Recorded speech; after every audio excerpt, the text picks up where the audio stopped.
നമുക്ക് റീഡിങ്ങിൽ ടോപ്പിക്ക് വന്നിരിക്കുന്ന hyper കലീമിയാണ്. Text എയിൽ ഒരു ഓവർവ്യൂ പറയുന്നുണ്ട്, ടെക്സ്റ്റ് ബിയിൽ diagnosis പറയുന്നിട്ടുണ്ട്. In these cases, elevation of serum potassium concentration does not reflect the level of sodium potassium in vivo and no treatment is needed. ഇവിടെ നിന്നാണ് answer.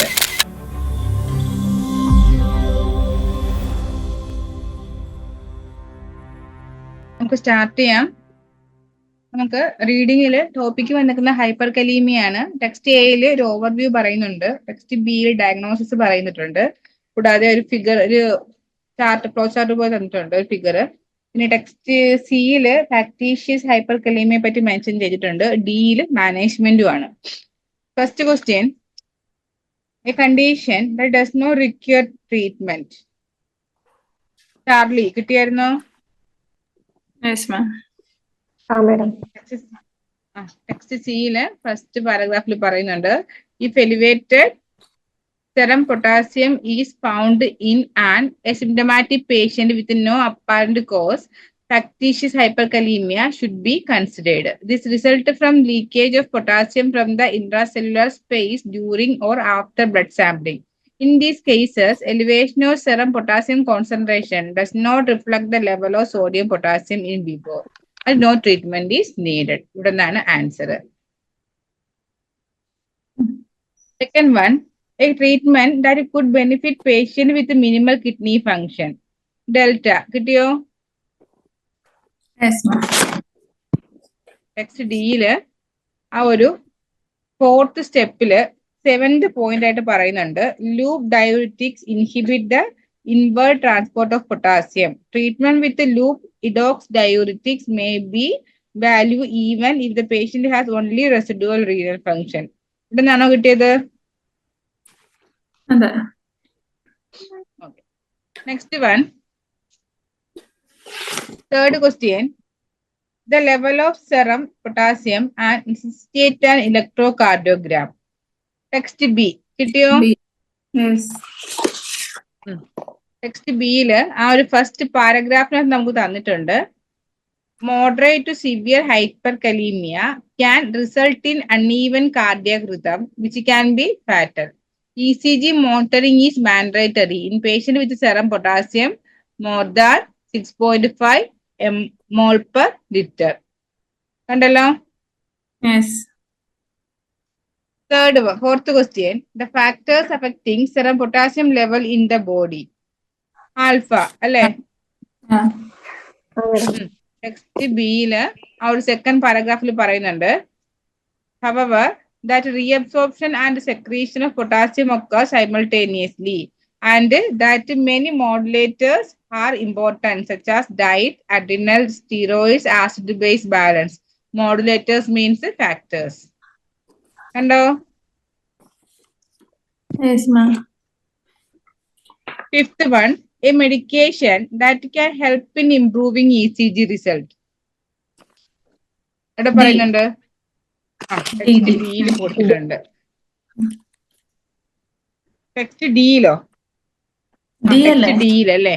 D delta, text delta.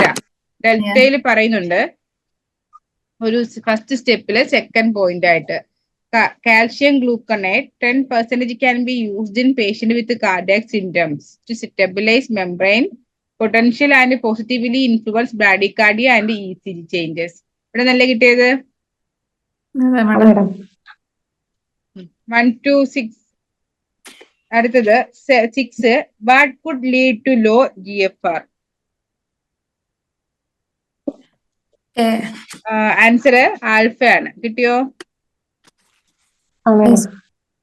Text എയില് third paragraph, renal insufficiency acute or chronic could also lead to reduced GFR with low urine flow and decreased renal excretion of potassium. 1 to 6 എന്തെങ്കിലും repeat ചെയ്യണോ?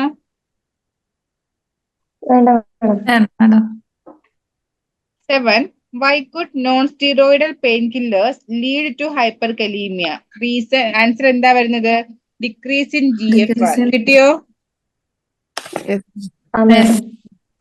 Text എയില് ആ last പാരഗ്രാഫില് നമുക്ക് second ലൈനായിട്ട് പറയുന്നുണ്ട്, non steroidal anti inflammatory drugs can cause a decrease in GFR leading to hyperkalemia. ഇവിടെ നിന്നാണല്ലോ കിട്ടിയത്. Eight, what could be the result of a kidney transplantation? High aldosterone. കിട്ടിയോ?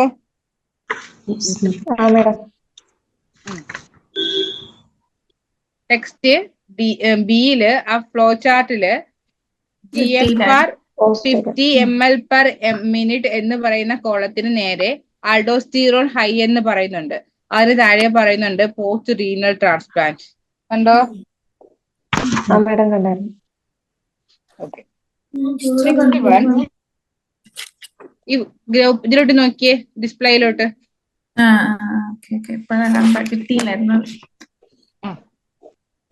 Ian, why is ECG monitoring of patient with serum potassium greater than 6.5 nanomole per liter mandatory? Answer, uneven cardiac rhythm. കിട്ടിയോ? Text എയിൽ പറയുന്നുണ്ട് അല്ലെ, നമുക്ക് text എയില് ആ first പാരഗ്രാഫില് patient could sometimes complains of nausea, paresthesia, palpitation or muscle pain, but moderate to severe hyperkalemia can result in uneven cardiac rhythm. Text B. Next, 10th question. When can leakage of potassium from intracellular space be not determined as one of the triggers of hyperkalemia? Answer എന്തായിരുന്നു? During or after blood sampling. Answer വരുന്നത് text സിയിലാണ്.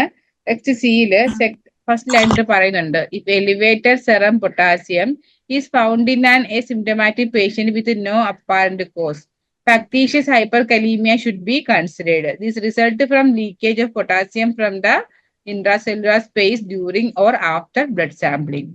കണ്ടോ എല്ലാരും? Next one, 11. In a patient presenting with GFR greater than 50 milliliter per minute, diabetic neuropathy could be associated with what? എന്തോടെ associate ചെയ്തിട്ടുണ്ട്? Aldosterone low. കിട്ടിയോ? നമുക്ക് text ബിയില് ആ ഫിഗറിൽ പറയുന്നുണ്ട് GFR 50 ml per minute എന്ന് പറയുന്ന കോളത്തില് അതിന്റെ താഴെ ആൾഡോസ്റ്റിറോൺ ലോ കാണിച്ചിട്ടുണ്ട്. അതിന്റെ താഴെ, അതായത് ആൾഡോസ്റ്റിറോൺ ലോ ആവുന്നതിന്റെ ഫലമായിട്ട് റെനിൻ ലോ ആവും. റെനിൻ ലോ ആവുന്നതിന്റെ ഫലമായിട്ട് നമുക്ക് എന്തുണ്ടാകും? Drugs diabetic neuropathy. കണ്ടോ?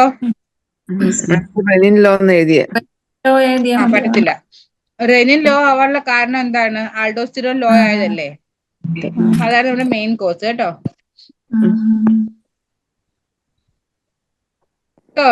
What positive influence does sodium bicarbonate have on patient experiencing hyperkalemia? അതായത് ഹൈപ്പർകലീമിയ എക്സ്പീരിയൻസ് ചെയ്യുന്ന പേഷ്യൻസിന് സോഡിയം ബൈകാർബണേറ്റിന്റെ പോസിറ്റീവ് ഇൻഫ്ലുവൻസ് എന്താണ്? Answer, increase potassium shift. കിട്ടിയോ നിങ്ങക്ക്?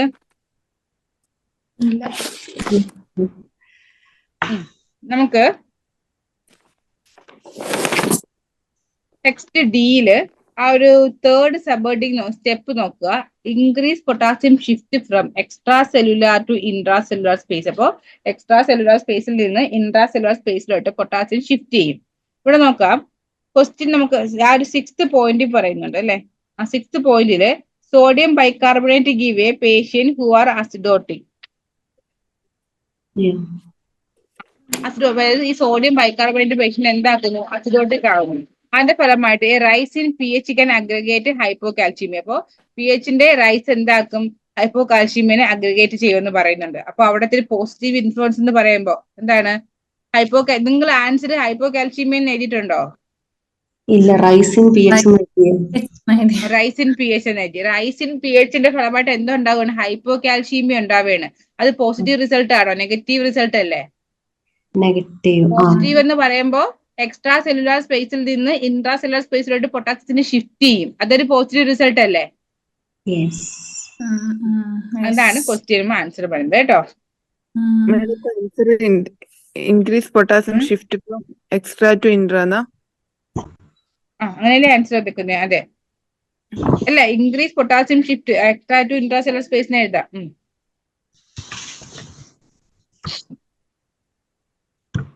13. Assistance from whom could be required in cutting down potassium consumption. അത് നിങ്ങൾ എഴുതിയല്ലോ, ഡയറ്റീഷ്യൻ. ടെക്സ്റ്റ് ഡിയിൽ പറയുന്നുണ്ട് ആ ഒരു സെക്കൻഡ് സ്റ്റെപ്പില് തേർഡ് ഫോർത്ത് ബുള്ളറ്റിനായിട്ട് input of dietitian might be needed to identify potassium rich foods. Clear ആണല്ലോ? 14. Which management method is recommended for increasing potassium excretion if the patient is otherwise good health? ഇപ്പൊ പേഷ്യന്റിന് good health ആണെങ്കിൽ എന്ത് management ആണ് നമ്മൾ recommend ചെയ്യുന്നത് method potassium എക്സ്ക്രീഷന് വേണ്ടിയിട്ട്? Answer haemodialysis. കിട്ടിയോ? Text ഡിയിൽ പറയുന്നുണ്ടല്ലോ നമുക്ക്. ടെക്സ്റ്റ് ഡിയില് ലാസ്റ്റ് ബുള്ളറ്റിനായിട്ട് 9th പോയിന്റ് ആയിട്ട് പറയുന്നുണ്ട് renal replacement therapy is the ultimate measure to increase hyperkalemia. Hyperkalemia increase ചെയ്യാനായിട്ട് ഒരു ultimate measure ആണ് renal replacement therapy. But hemodialysis provide a substantially higher potassium clearance. Critically ill patients will rarely tolerate hemodialysis. അപ്പോൾ critically ill patients rarely hemodialysis tolerate ചെയ്യത്തുള്ളൂ. മറ്റുള്ളവർ എന്താണ്, healthy patients എന്ത് ചെയ്യും? Tolerate ചെയ്യും. അപ്പൊ അങ്ങനെയാണ് if the patient is in otherwise good health എന്ന് പറഞ്ഞിരിക്കുന്നത്. ഇൻഡയറക്ട്ലി നമ്മൾ അവിടെ എഴുതണം അല്ലേ? അവിടെ ഡയറക്ട്ലി എന്തെങ്കിലും ഡൗട്ട് ഉണ്ടോ 14 വരെ? ഇല്ല മാഡം. 15 നോക്കാം. As a side effect of sodium bicarbonate അതായത് സോഡിയം ബൈകാർബണേറ്റിന്റെ ഒരു സൈഡ് ഇഫക്റ്റ്.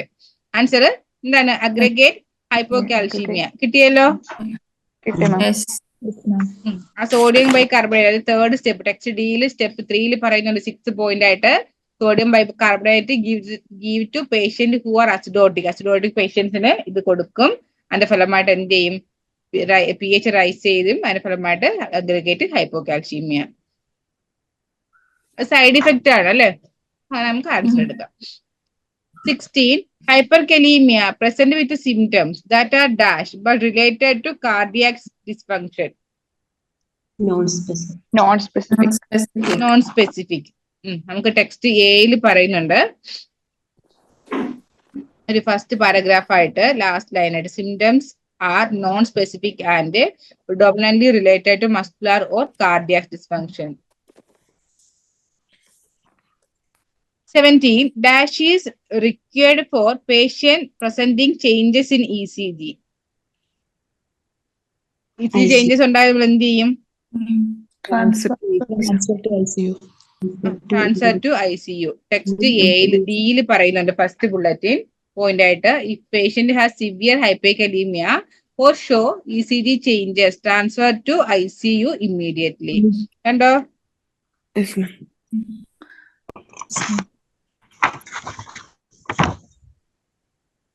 ഞാൻ 18.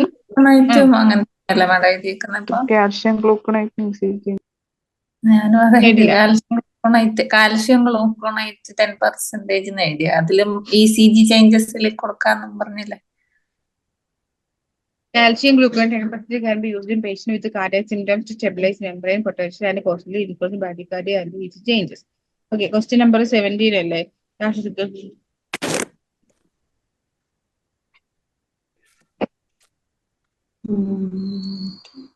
ആൻസർ കീഴില് ICU ഷിഫ്റ്റ് ചെയ്യാനാണത്.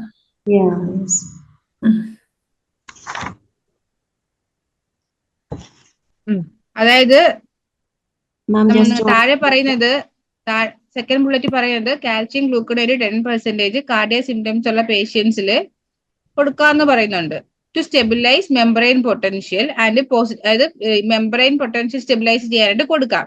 അതുപോലെ ഇത് എന്ത് ചെയ്യുന്നു? ബ്രാഡികാർഡിയയ്ക്കും ECG ചേഞ്ചസിനും പോസിറ്റീവ്ലി ഇൻഫ്ലുവൻസ് ചെയ്യുന്നു എന്ന് പറയുന്നുള്ളൂ, അല്ലാതെ ECG ചേഞ്ചസ് ഉള്ള പേഷ്യൻസിന് കൊടുക്കാന്ന് പറയുന്നില്ല അല്ലെ? പോസിറ്റീവ്ലി ഇൻഫ്ലുവൻസ് ആക്കുന്നു പറയത്തുള്ളൂ. ക്വസ്റ്റ്യൻ ഫുള്ള് വായിക്കണം കേട്ടോ. ചേഞ്ചസ് കണ്ടപ്പോ നിങ്ങൾ അത് എടുത്തതാണ്, നിങ്ങൾ വായിച്ച് മീനിങ് മനസ്സിലാക്കിയില്ല. പിന്നെ ജസ്റ്റ് അനന്തര ഡൗട്ട്, ഞാൻ ICU കെയർ എന്ന് മാത്രമേ എഴുതിയുള്ളൂ, ട്രാൻസ്ഫർ ടു ICU അങ്ങനെയല്ല ഞാൻ എഴുതിയത്. അത് ഓക്കെ ആവുമല്ലേ? ICU ട്രാൻസ്ഫർ ചെയ്യണമെന്നല്ലേ കൊടുത്തേക്കുന്നത്, അപ്പൊ അങ്ങനെ തന്നെ എഴുതണം കേട്ടോ. ട്രാൻസ്ഫർ ടു ICU തന്നെ എഴുതണേ. To ICU is required. Okay. 18. Use of alcohol causes hemodialysis when taking dash. Capillary samples. Capillary samples. നമുക്ക് ടെക്സ്റ്റ് സിയിൽ പറയുന്നുണ്ട്. ഒരു ലാസ്റ്റ് തേർഡ് ലൈനൊക്കെ ആയിട്ട്, especially when capillary samples are taken, excess alcohol on the skin should be avoided. It is the primary cause of hemolysis in this process. കണ്ടോ? Yes, ma'am. 19. While the response to it might not be variable, the dash of dextrose infusion can be immediate.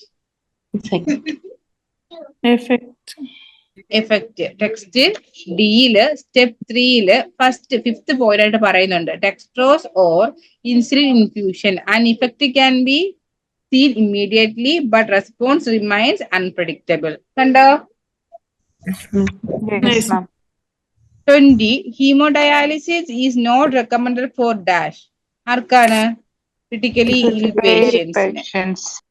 Next, D last line. Critically ill patients will rarely tolerate hemodialysis.